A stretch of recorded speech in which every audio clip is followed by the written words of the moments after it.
Hai, Shalom. Selamat datang ke Legacy.tv Podcast bersama dengan saya, Richard Angeles, dalam siri pengajian Alkitab kita melalui Kitab Mazmur. Nah, dalam episod kali ini kita akan mengkaji daripada Mazmur bab yang ke-12. Nah, kalau kamu ada Alkitab bersama dengan kamu, saya sarankan kamu buka ke Mazmur bab yang ke-12 sambil kamu mendengar ataupun menonton podcast ini sambil kamu melihat petikan firman itu sendiri. Nah, saya menggunakan terjemahan AVB Alkitab versi Borneo sebagai terjemahan utama. Nah, mari kita lihat konteks ataupun latar belakang Mazmur ini dahulu. Ianya bermula dengan berkata, untuk pemimpin muzik menurut kecapi bertali lapan, Mazmur Daud. Nah, apabila saya rujuk dalam JPS, Jewish Publication Society, mereka menterjemahkannya dengan berkata begini, for the leader on the Sheminith, a psalm of David. Nah, Sheminith ini ianya tidak diterjemahkan dalam JPS kerana ayat Sheminith ini tidak diketahui apakah maksudnya yang sebenarnya. Dalam AVB, ianya mengatakan ini merujuk kepada kecapi bertali lapan, iaitu alat muzik. Tetapi kalau kita rujuk dalam terjemahan baru Indonesia, mereka menterjemahkannya dengan berkata, menurut lagu yang ke-8. Iaitu Sheminith ini merujuk kepada nada lagu ataupun lagu yang ke-8. Jadi apakah maksud sebenar Sheminith? Alat muzik atau nada lagu? Sebenarnya kita tak berapa pasti, tetapi AVV menyatakan ini sebagai alat muzik, terjemahan baru Indonesia melihatnya sebagai nada lagu. Jadi kita tak berapa pasti. Saya rasakan itu tindakan yang baik daripada JPS, Jewish Publication Society. Malah dalam New King James Version juga mereka mengekalkan ayat Sheminith ini sebab kita tak tahu apakah maksudnya yang sebenarnya. Nah, apabila saya merujuk dalam Mazmur bab yang ke-12, saya mengkategorikannya sebagai Mazmur ratapan dan keyakinan, di mana kita melihat bagaimana pemazmur pada mulanya dia meratap, kemudian akhirnya dia menjadi yakin. Ada sesuatu yang unik tentang Mazmur bab yang ke-12 ini.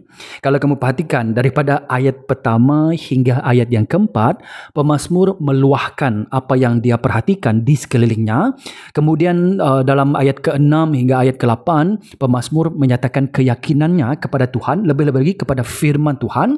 Tetapi dalam ayat yang kelima, di tengah-tengah, kita melihat bagaimana Tuhan ada respon, ada dialog. Dan ini sesuatu yang unik kerana di tengah-tengah Mazmur ada firman ataupun dialog ataupun respon daripada Tuhan. Ini menjadikan Mazmur bab yang ke-12 ialah salah satu Mazmur yang agak unik untuk kita perhatikan. Ada dialog ataupun ada respon Tuhan di tengah-tengahnya. Nah, disebabkan Mazmur ialah lyrical poetry, sangat penting untuk kita melihat gaya bahasa. Ada banyak literary devices ataupun gaya bahasa. Mari saja kongsikan kepada kita 3 top 3. Yang pertama, seperti biasa ini sangat-sangat top, iaitu paralelisme sering kali digunakan dalam Mazmur, iaitu bermaksud idea itu diulang dengan maksud yang sama tetapi dengan lebih mendalam.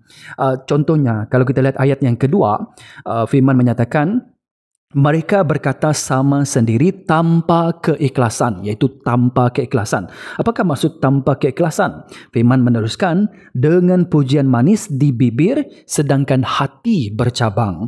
Nah, tanpa keikhlasan, hati bercabang. Jadi kita melihat bahawa iaitu kata-kata orang fasik ataupun orang zalim ini kamu tak boleh terima kerana mereka berlidah cabang, berhati cabang tanpa keikhlasan. Jadi ianya emphasize, mengulangi maksud yang lebih mendalam lagi tentang kata-kata orang zalim.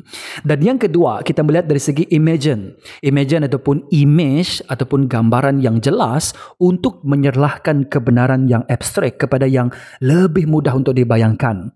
Nah, teknik imagine ini kita boleh lihat dalam ayat yang ke-6. Ayat ke-6 dikatakan bahawa firman Tuhan, firman Yahweh adalah murni. Nah, semurni apa? Dan ianya memberi contoh, seperti perak yang teruji di dalam laut tanah, dimurnikan 7 kali. Sebenarnya perak itu boleh dimurnikan dalam 3 ataupun 4 kali. Tapi 7 kali untuk menyatakan betapa murninya perak itu, seperti itulah firman Tuhan. Jadi ianya memberi gambaran kepada kita betapa murninya, betapa sucinya firman Tuhan. Dan gaya bahasa yang ketiga, last but not least, iaitu kontra ataupun antitesis, di mana perbandingan antara dua hal yang sangat bertentangan Dan dalam Mazmur ini kita melihat tentang firman orang zalim dan orang fasik itu dibandingkan dengan firman Tuhan, ianya sangat-sangat jauh berbeza. Jadi ianya sangat kontradik antara satu dengan yang lain. Nah, inilah antara 3 top 3 gaya bahasa yang digunakan dalam Mazmur bab yang ke-12. Sebenarnya ada banyak lagi. Nanti saya juga akan kongsikan satu lagi. Nah, saya bagikan Mazmur ini kepada 4 bahagian. Ayat pertama hingga ayat kedua, minta pertolongan. Ayat kedua hingga ayat keempat, minta penghakiman.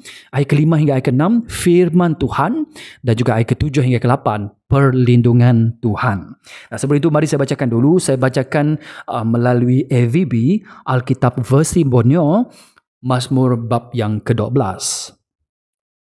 Untuk pemimpin muzik, menurut kecapi bertali 8, Mazmur Daud.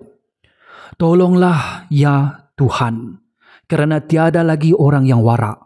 Orang setia telah lenyap daripada kalangan anak manusia. Mereka berkata sama sendiri tanpa keikhlasan, dengan pujian manis di bibir, sedangkan hati bercabang. Semoga Tuhan memotong bibir yang memuji palsu dan lidah yang bertutur angkuh yang berkata, kami akan berkuasa dengan lidah kami. Bibir kami kepunyaan kami. Siapa yang berkuasa atas kami? Kerana orang miskin ditindas dan kerana orang sesak merintih, aku akan bangkit sekarang, firman Tuhan. Aku akan memberi mereka kesejahteraan yang diingini. Firman Tuhan adalah murni, seperti perak yang teruji di dalam relau tanah, dimurnikan 7 kali. Engkau akan memelihara mereka, ya Tuhan, dan melindungi mereka daripada orang zaman ini selama-lamanya.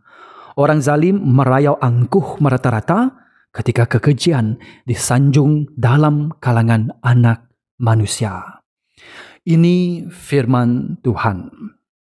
Nah, mari kita lihat bahagian yang pertama, minta pertolongan. Pemazmur ini ketara, dia minta pertolongan daripada Tuhan. Ayat pertama hingga ayat kedua, dan di sini kita melihat bagaimana pemazmur dia berasa keseorangan. Pemazmur ini mungkinkah merujuk kepada Daud, dia seolah-olah berseorangan, tetapi sebenarnya dia tidak berseorangan sebenarnya, tapi dia merasakan di sekeliling orang fasik, dia berseorangan. Dan ini perasaan yang sama yang kalau saya boleh fikirkan tentang Nabi Elia. Nabi Elia dalam 1 Raja-Raja bab yang ke-19 ayat ke-40, ayat ke-14. 1 Raja-Raja bab yang ke-19 ayat ke-14, dia berkata, kalau saya just ambil ayat dia yang terakhir, dia berkata, hanya aku yang masih tinggal dan mereka sedang berusaha untuk membunuhku. Jadi Nabi Elia merasakan ramai nabi-nabi, orang yang benar itu telah dibunuh oleh orang fasik, orang jahat. Tetapi Elia melihat bahawa hanya aku kesorangan saja. Hanya aku saja yang masih tinggal, dia kata. Mereka sedang berusaha untuk membunuhku. Dan Nabi Elia berasa kesorangan. Tapi sebenarnya dia tidak berkesorangan. Tuhan berkata dalam ayat yang ke-18, namun demikian aku, kata Tuhan, akan membiarkan terselamat 7,000 orang di Israel, yaitu semua orang yang tidak bertekuk lutut kepada Baal dan semua orang yang tidak menciumnya. Apa yang Tuhan katakan? Bahawa Elia, engkau tidak berseorangan sebenarnya. Walaupun Elia merasa diri dia keseorangan, tapi sebenarnya Tuhan berkata dia telah memelihara 7,000 orang di Israel yang juga tidak memuja, tidak tunduk kepada Baal ataupun menyembah Baal. Jadi Nabi Elia dalam keadaan dia, apabila dia diburu, dalam keadaan dia merasa bahawa dia kesorangan. Tapi sebenarnya realitinya dia tidak kesorangan. Begitu juga dengan pemazmur. Pemazmur dia berkata ayat yang pertama, tolonglah aku ya Yahweh, ya Tuhan, kerana tiada lagi orang yang warak. Orang setia telah lenyap daripada kalangan anak manusia. Mereka berkata sama sendiri tanpa keikhlasan dengan pujian manis di bibir, sedangkan hati bercabang. Jadi pemazmur merasakan bahawa di sekeliling dia hanya orang fasik dan orang zalim yang mengelilingi dia, dan orang warak dan orang setia tidak ada. Dia katakan mereka telah lenyap, mereka sudah tidak ada lagi. Sebenarnya tidaklah, sebenarnya ada lagi orang yang warak, ada lagi orang yang setia, tapi disebabkan keadaan pemazmur dia tidak melihat anyone else yang sama seperti dia. Jadi dia merasa keseorangan. Itu kadang-kadang perasaan kita apabila kita merasakan diri kita keseorangan. Hanya kita saja yang menyembah Tuhan di dalam family kita contohnya. Tapi tanpa pengetahuan kita, Tuhan telah mengatur ataupun Tuhan telah melakukan sesuatu dalam kehidupan family kita mungkin. Tapi pada saat itu kita merasa keseorangan. Begitulah perasaan pemazmur. Dan dia melihat kurangnya orang benar. Nah, ini salah satu gaya bahasa juga yang digunakan dalam mazmur ini, iaitu hyperbola, iaitu kenyataan yang melebih-lebih. Dikatakan tiada lagi orang setia telah lenyap, dikatakan orang wara ataupun orang saleh, itu merujuk kepada the godly, the faithful, the loyal, itu sudah tidak ada lagi mereka, dia kata. Dan orang yang wara dan setia kepada Tuhan ini yang merujuk kepada mereka yang setia kepada Yahweh dan juga hukumnya, itu sudah tidak ada lagi, kata pemazmur. Nah, walaupun ini hyperbola, bermaksud ini kenyataan yang melebih-lebih lah sebenarnya. Tapi ini juga kenyataan yang benar juga kan? Sebab pada masa sekarang, walaupun memang ada orang benar, tapi kurang. Memang ada orang yang setia, tetapi seakan-akan lenyap, sangat-sangat kurang. Dan begitu juga keadaan di sekeliling kita. Nah, bukan itu saja. Kalau kita lihat tentang mulut ataupun kata-kata orang-orang fasik, ini juga benar dalam zaman kita pada masa sekarang. Nah, kalau saya senaraikan, pertama, mulut ataupun kata-kata orang fasik, mereka berkata dusta. Dalam NLT mengatakan mereka, iaitu merujuk kepada neighbor, iaitu orang di sekeliling mereka, community, mereka berkata sama sendiri tanpa keikhlasan.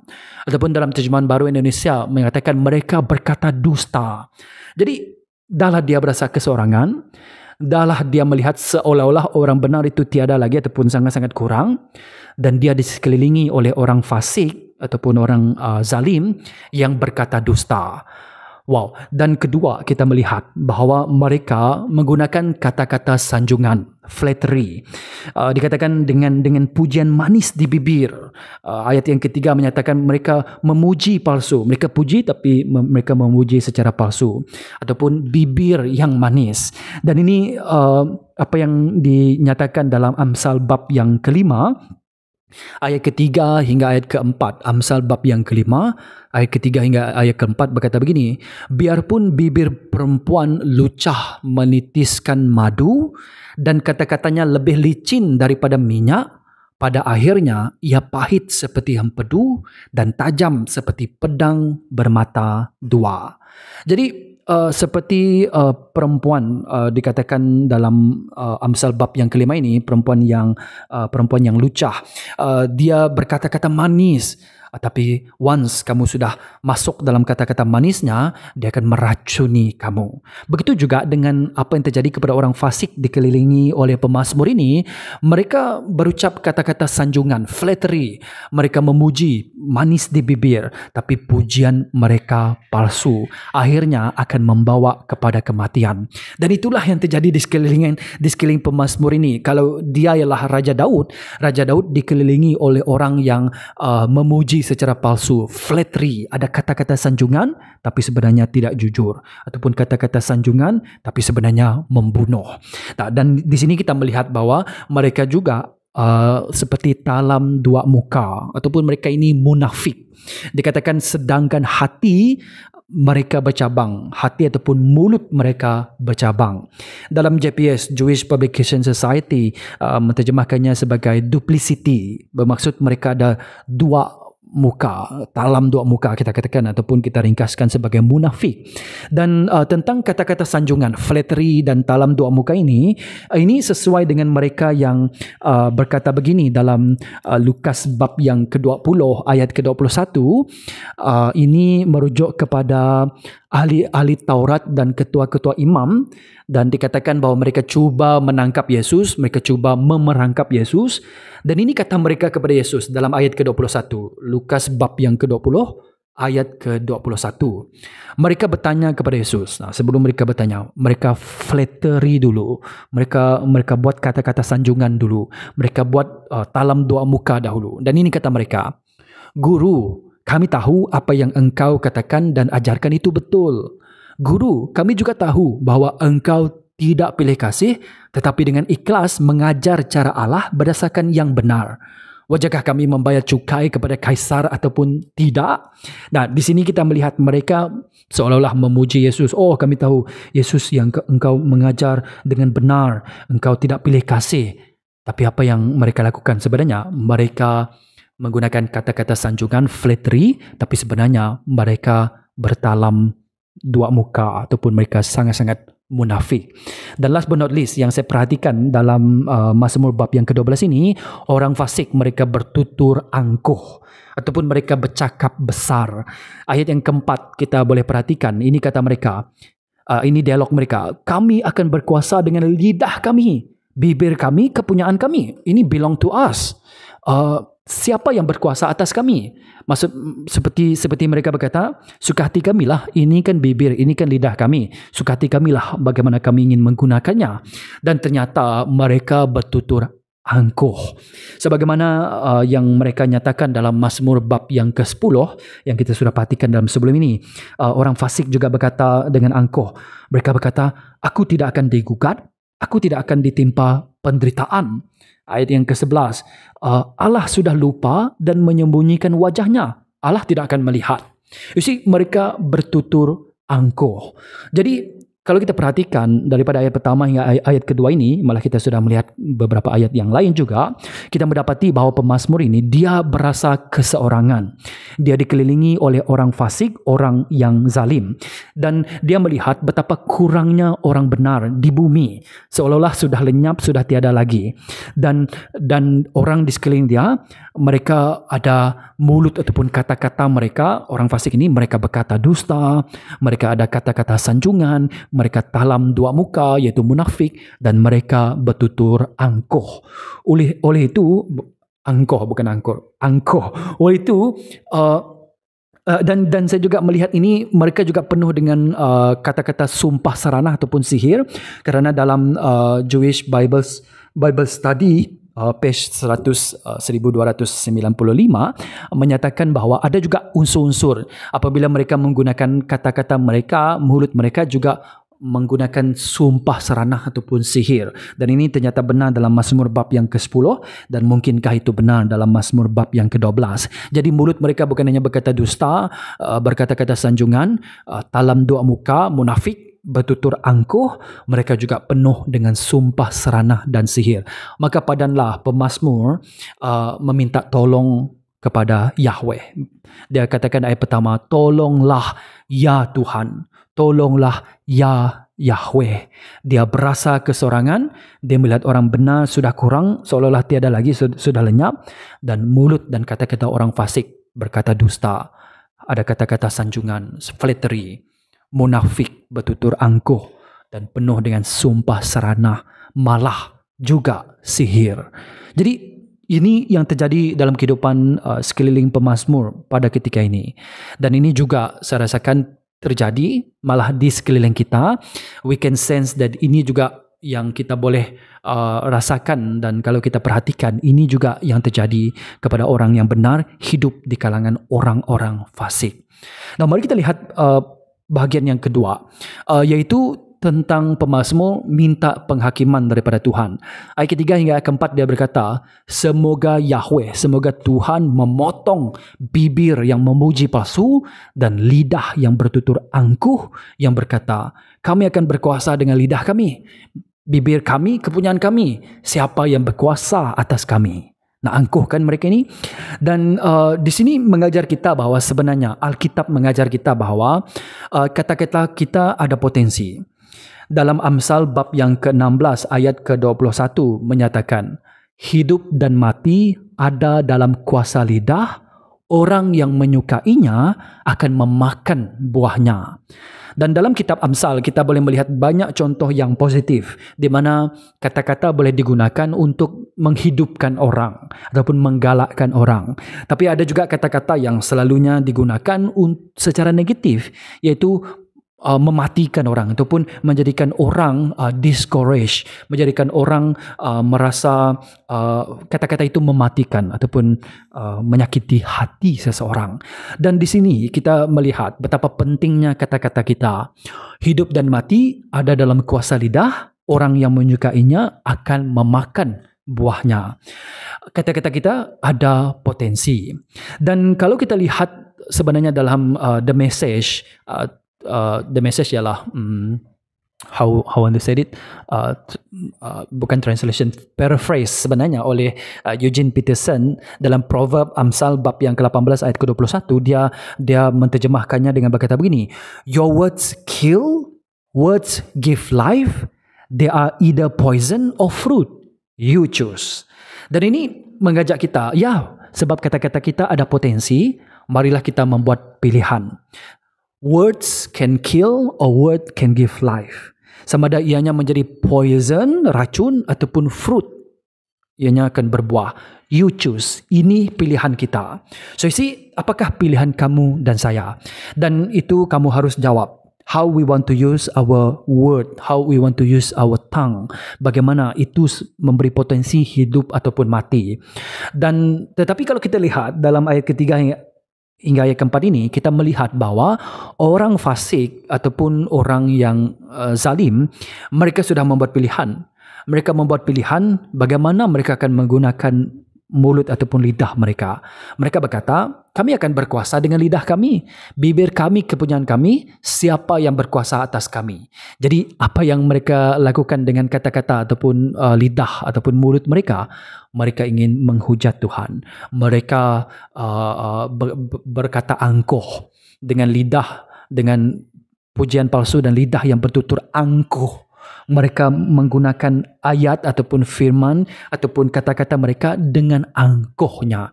Itu pilihan orang fasik. Nah, jangan ini menjadi pilihan kita. Okay? Dan ini sesuai dengan contoh yang saya boleh fikirkan tentang Goliat. Kalau kamu rujuk dalam 1 Samuel bab yang ke-17, sekurang-kurangnya 3 kali Goliat dikatakan oleh Daud, Goliat telah menghujat Allah dan juga tentera Allah. Oleh itu Daud berkata, Goliat, aku akan membunuhmu bukan dengan kekuatanku sendiri, tapi kerana engkau telah menyatakan tentang menghujat Tuhan dan juga tentera Tuhan, maka Daud akan menghukum Goliat. Dan dengan itu kita sudah melihat bagaimana Daud membunuh Goliat dengan cara yang sangat-sangat simple. Ternyata Tuhan telah menggunakan Daud untuk menjatuhkan Goliat yang berkata-kata kesat atas nama Tuhan dan juga nama tentera Tuhan. Now, kalau kita lihat apakah doa pemazmur, dia berkata doa dia agak keras dan ini sesuai dengan keadaan pemazmur pada ketika itu. Ingat, pemazmur sangat-sangat jujur di hadapan Tuhan. Bagaimana Tuhan melakukannya itu terpulang kepada Tuhan, tapi pemazmur sangat-sangat jujur. Dan ini doa pemazmur. Dia berkata, semoga semoga Tuhan memotong ataupun mengerat bibir mereka. Nah, ini seperti tindakan seorang raja. Sebab itu saya fikirkan, mungkinkah mazmur ini ditulis oleh Raja Daud, ianya merujuk kepada Raja Daud, dan raja biasanya raja akan bertindak begini apabila pegawai ataupun rakyat didapati memberi maklumat palsu, memberi keterangan palsu, memberi kesaksian palsu, berdusta ataupun mengkhianati raja, maka raja, salah satu yang raja akan lakukan, tak tahu sama ada Daud lakukan ataupun tidak, tapi raja akan lakukan begini in the Middle East pada ketika itu, raja akan memotong ataupun mengerat bibir musuh mereka. Dan inilah yang dilakukan oleh Yudas Maccabee. Kalau kamu rujuk dalam 2 Maccabee bab yang ke-15 ayat ke-33, ini saya rujuk daripada Alkitab Berita Baik di Deuterokanonika, iaitu melihat bagaimana salah seorang yang dipanggil sebagai Yudas Maccabee, dia menggerat lidah orang yang zalim, iaitu Jenderal Nikanor, dan berkata bahawa dia akan memberikan lidahnya sedikit demi sedikit kepada burung. sesuai dengan apa yang pemazmur ingin lakukan. Nah, sebenarnya Tuhan betul-betul melakukannya sebagaimana doa pemazmur, tapi walaupun ini doa pemazmur, dia minta semoga Tuhan memotong ataupun mengerat bibir, lakukan penghakiman kepada mereka orang fasik ini. Dan kita melihat bagian yang ketiga, yaitu tentang firman Tuhan. Ayat kelima, ayat keenam berkata begini, kerana orang miskin ditindas dan kerana orang sesak merintih, aku akan bangkit sekarang. Firman Tuhan. Ini yang saya katakan, ini yang unik tentang Mazmur bab yang ke-12. Tiba-tiba ada firman ataupun respon ataupun dialog daripada Tuhan. Kerana orang miskin ditindas dan kerana orang sesak merintih, aku, kata Tuhan, akan bangkit sekarang. Aku akan memberi mereka kesejahteraan yang diingini. Nah, firman Tuhan adalah murni seperti perak yang teruji di dalam relau tanah, dimurnikan 7 kali. Dan di sini kita melihat tentang, kalau tadi kita melihat tentang kata-kata orang fasik, tapi di sini kita melihat kata-kata yang Tuhan dengar. Apakah doa yang Tuhan dengar? Daripada siapa Tuhan akan mendengar? Dan di sini kita melihat Tuhan ternyata mendengar kata-kata orang miskin, doa-doa orang sesak. Dalam Mazmur bab yang ke-10 ayat ke-17 hingga ke-18 juga merujuk kepada orang daif ataupun orang yang lemah, anak yatim, Tuhan akan mendengar. Orang yang ditindas, yang percaya kepada Tuhan, Tuhan akan dengar. Dan di sini Tuhan berkata untuk mereka, kerana kata-kata mereka, kerana doa mereka, doa orang miskin, doa orang sesak, doa orang lemah, doa anak yatim, doa orang yang ditindas, yang percaya kepada Yahweh, Tuhan berkata, Yahweh berkata, aku akan bangkit sekarang. Dan ini menunjukkan tentang Tuhan mendengar kata-kata orang yang percaya kepadanya. Lebih-lebih lagi orang miskin dan juga orang yang sesak. Dan ini seperti contoh dalam Keluaran bab yang ketiga ayat ke-7, apabila umat Israel berada dalam penindasan, Tuhan berkata begini, Keluaran bab yang ketiga ayat ke-7.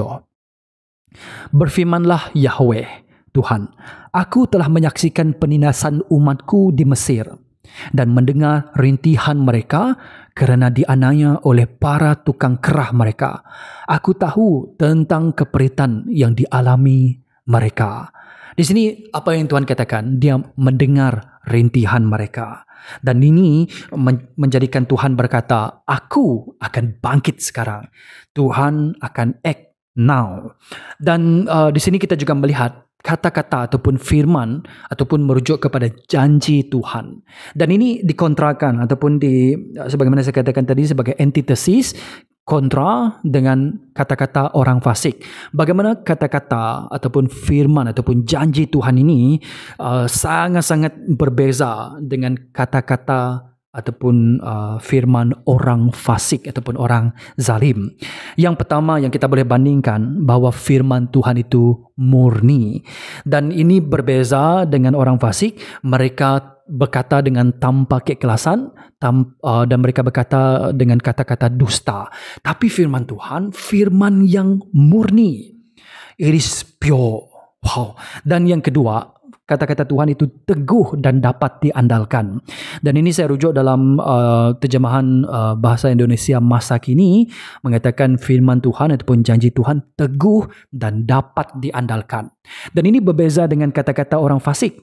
Kata-kata orang fasik, mereka penuh dengan pujian manis di bibir, sedangkan hati mereka bercabang. Maksudnya, kata-kata mereka itu tidak teguh. Kata-kata mereka itu tidak boleh dipegang sebab ianya tidak boleh diandalkan. Berbeza dengan firman Tuhan. Ketiga, firman Tuhan dikatakan teruji ataupun membawa maksud terbukti benar. Dan ianya dikatakan seperti perak yang teruji di dalam relau tanah. Begini untuk melihat bagaimana silver ataupun perak itu dimurnikan. Biasanya ianya akan diuji ataupun diletakkan di dalam relau tanah yang sangat panas. Biasanya 3 ataupun 4 kali pun sudah cukup dimurnikan. Tapi firman Tuhan dikatakan dimurnikan 7 kali. Untuk menyatakan bagaimana firman Tuhan itu teruji dengan sangat-sangat ujian yang sangat-sangat murni, sangat-sangat sempurna. 7 ialah sempurna. Dan ternyata firman Tuhan itu terbukti benar. Nah, ini berbeza dengan kata-kata orang fasik. Mereka angkuh dan bercakap besar.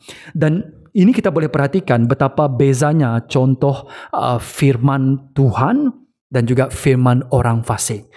Kata-kata ataupun firman Tuhan itu murni, tetapi kata-kata orang fasik tanpa keikhlasan. Firman Tuhan itu teguh dan dapat diandalkan. Tetapi firman orang zalim penuh dengan pujian manis di bibir sedangkan hati bercabang. Firman Tuhan itu teruji dan terbukti benar. It is proof right. Ramai orang ingin membuktikan bahawa firman Tuhan itu palsu ataupun dipalsukan. Tapi sebenarnya firman Tuhan itu bertahan sampai sekarang. Ianya telah diuji dan ianya telah terbukti benar. Tapi firman ataupun kata-kata orang angkuh, mereka bercakap besar tapi omong kosong. Firman Tuhan tidak begitu. Sebab itu dikatakan firman Tuhan adalah murni seperti perak yang teruji di dalam relau tanah dimurnikan 7 kali. Kata-kata orang fasik itu dikelilingi oleh pemazmur ini. Dan kata-kata mereka penuh dengan dusta, penuh dengan flattery, kata-kata sanjungan tapi membunuh. Tetapi firman Tuhan itu firman yang dia ingin pegang. Begitu juga dengan kita pada masa sekarang. Saya terus pergi kepada aplikasi pada masa sekarang kan, iaitu kalau kita dengar sekeliling kita, contohnya even dalam YouTube, di mana kamu dengar podcast YouTube ataupun Spotify, di mana kamu dengar podcast ini, banyak mesej-mesej yang bertentangan dengan firman Tuhan, dan ianya akan membawa kepada kekeliruan, kepalsuan, menjadikan hati mereka bercabang dua, hati mereka dikatakan di sini, hati mereka bercabang, ianya juga akan menjadikan hati fikiran kita bercabang kerana kita mendengar kata-kata durjana, kata-kata jahat, kata-kata dusta mereka. Marilah kita memurnikan fikiran dan hati kita. Marilah kita berpegang di saat di sekeliling kita penuh dengan kepalsuan. Marilah kita berpegang kepada firman ataupun janji Tuhan. Kerana firman Tuhan adalah murni, teguh dan dapat diandalkan. Ianya telah teruji dan ianya terbukti benar. The word of God remain truth. Dan inilah tema ataupun janji Tuhan tentang firman-Nya yang dinyatakan dengan lebih lagi. Kalau kamu ada masa, kamu boleh baca Mazmur 119. Semuanya menyatakan tentang betapa firman Tuhan itu boleh dipercayai, ianya kekal lama, ianya murni, ianya teguh, ianya ternyata bukti, ternyata benar. The word of God. Amin. Nah, mari kita lihat bahagian yang terakhir, iaitu perlindungan Tuhan. Ayat ke-7 hingga ke-8, dia berkata, Engkau akan memelihara mereka, ya Yahweh, ya Tuhan, dan melindungi mereka daripada orang zaman ini selama-lamanya. Orang zalim merayau angkuh merata-rata ketika kekejian disanjung dalam kalangan anak manusia. Dan ada 3 hal yang pemazmur tahu, dan 3 hal yang saya dapat daripada mazmur ini, dan pemazmur tahu, saya nyatakan. Pertama, pemazmur tahu bahawa Tuhan akan memelihara ataupun protect ataupun melindungi, preserve orang benar, termasuk pemazmur sendiri. Dia berkata, Engkau Tuhan akan memelihara mereka.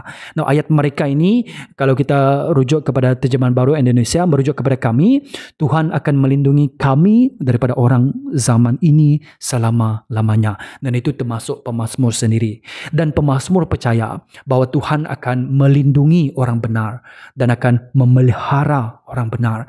God will not only protect, but God will preserve His people, termasuk pemazmur itu sendiri. So, di sini kita sudah melihat tentang keyakinan pemazmur bahawa dia akan dilindungi, akan dipelihara oleh Tuhan. Malah semua orang benar akan dilindungi dan dipelihara oleh Yahweh. Dan kedua, ayat untuk mereka ini, kalau kamu perhatikan ayat ke-7, sebab ianya kan sambungan kepada ayat yang ke-6. Ayat ke-6 tadi merujuk kepada firman Tuhan dan firman Allah ataupun firman Tuhan yang murni. Jadi ayat mereka ini juga boleh merujuk kepada firman Tuhan. Boleh jadi ianya juga bermaksud Engkau memelihara mereka ya Tuhan, iaitu bermaksud Tuhan memelihara orang benar dan juga firman-Nya. Dan di sini saya boleh simpulkan pemazmur juga tahu bahwa Tuhan akan memelihara firman-Nya. Dan ini sampai sekarang saya yakin walaupun Alkitab diterjemahkan dalam bahasa Malaysia AVB ataupun mana-mana Alkitab yang saya gunakan, Alkitab yang biasa digunakan lah, yang AVB, Alkitab versi Borneo, Terjemahan Baru Indonesia, New Living Translation saya gunakan sebagai bacaan saya, JPS, Jewish Publication Society, ataupun mana-mana terjemahan yang faithful to the Word of God, itu menunjukkan bahawa Tuhan telah memelihara firman-Nya. Begitu juga dengan firman Tuhan yang datang daripada mulutnya sendiri. Tuhan juga memeliharanya.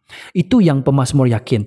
But satu lagi yang agak controversial, iaitu ayat yang ke-8, di mana pemazmur juga tahu bahawa orang fasik ataupun orang zalim, mereka akan masih lagi angkuh. Walaupun terjadi, mereka tetap angkuh dan mereka tetap disanjungi oleh orang pada zaman ini, iaitu pada zaman pemazmur. Saya rasakan sampai sekarang juga orang fasik, orang zalim, begini, orang zalim ataupun orang fasik pada masa sekarang, kamu tak boleh lihat mereka terlampau kontra, sebab sometimes ayat yang mereka katakan itu betul tapi dipenuhi dengan sedikit racun. 90% benar, 10% salah ataupun palsu. Dengan itu kata-kata mereka sebenarnya palsu, tapi orang fasik ini pandai menggunakan firman Tuhan. Dan bukan itu saja, mereka masih angkuh lagi, dan sebab itu mereka juga disanjungi oleh orang ramai pada zaman pemazmur, malah pada zaman kita sampai sekarang juga. Jadi ini 3 hal yang pemazmur tahu. Dia tahu bahawa Tuhan akan memelihara dan juga melindungi orang benar, dan dia juga tahu Tuhan akan memelihara firman-Nya, dan dia juga tahu in this side of the world, di dunia sekarang, here and now, yaitu orang fasik, orang zalim masih lagi angkuh. Dikatakan ayat ke-8, orang zalim merayau, angkuh, merata-rata ketika kekejian itu disanjungi dalam kalangan anak manusia.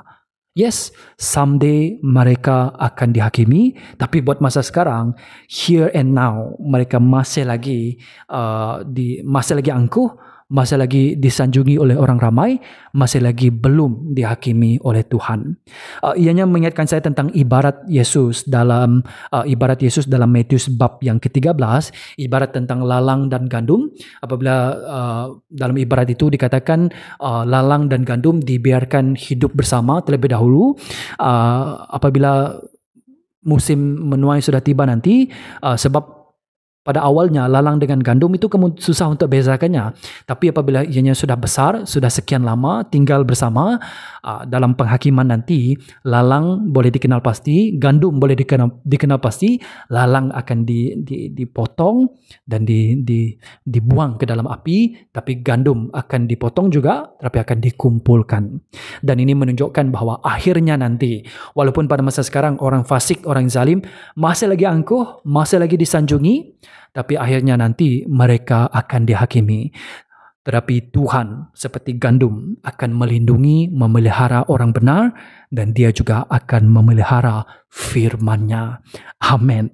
Jadi kita sudah banyak belajar tentang melalui petikan firman ini, bagaimana kita harus setia sampai akhir. Tapi mari saya just kongsikan dengan kita 3 kesimpulan yang kita boleh bawa pada masa sekarang, lebih-lebih lagi sebagai pengikut Yesus dalam zaman perjanjian baru. Pertama, this is sangat-sangat basic. Pertama, marilah kita jaga mulut dan lidah kita. Marilah kita jaga kata-kata dan pertuturan kita. Ianya sangat-sangat jelas dalam Yakobus bab yang ke-3, daripada ayat pertama hingga ayat ke-12. Kalau kamu ada masa, kamu baca Yakobus bab yang ke-3 ini, dan ianya sangat-sangat jelas bagaimana kata-kata kita itu sangat-sangat bahaya. Tapi mari saja baca daripada ayat ke-9 hingga ayat ke-10, Yakobus bab yang ke-3. Dia berkata, kita menggunakan lidah untuk memuji Tuhan dan Bapa kita, tetapi juga untuk mengutuk sesama manusia yang telah dicipta menurut gambaran Allah.